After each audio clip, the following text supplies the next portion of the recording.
Welcome to our Devos, where we are talking about the evil thief called comparison. The thief that steals so much of our joy, so much of what good goes on in our lives, and how we ought to combat that from a standpoint of the way we think.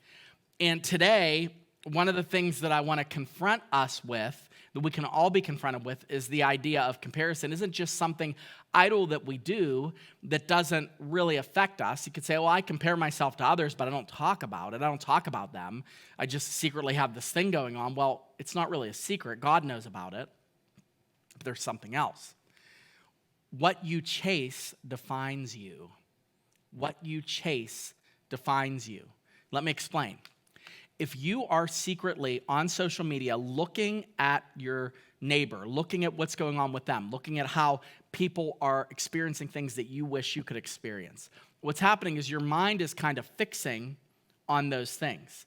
And you are defining yourself instead of by what God has called you and by what you are experiencing in your relationship with Him. You're defining yourself by your deficiencies. I didn't get to go to Italy.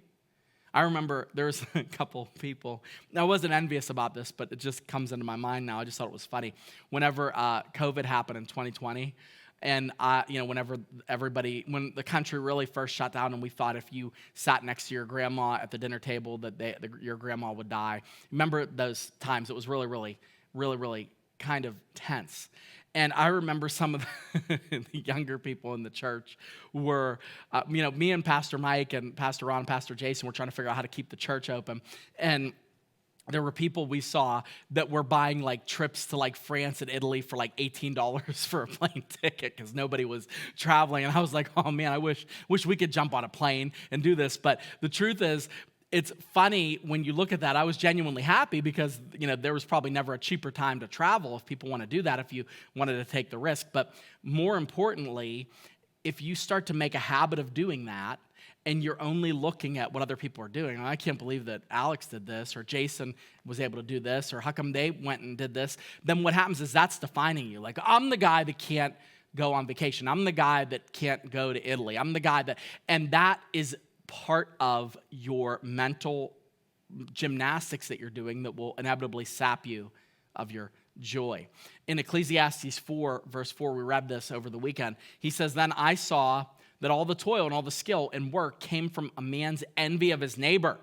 This is vanity, and it's striving after the wind. He says it's useless. All the work he was doing, all the time he was putting into doing these things, that was meaningless because it didn't produce joy. It made him have toil.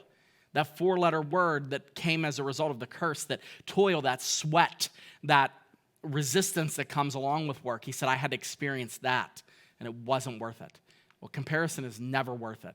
It will cause you to define yourself by terms that God does not want you to define yourself by, and it will cause you to truly be blind to the joy that He has put in your life right now. Today, make it a point to be thankful for what it is that He's provided for you. Make it a point to experience for the first time, again, what you have been provided by God, His presence in your life, His grace in your life, His salvation of your soul, your family, those that love you, those close friendships. Look for those graces that God gives you, and comparison will fade, and you'll be defined instead by Him and Him alone.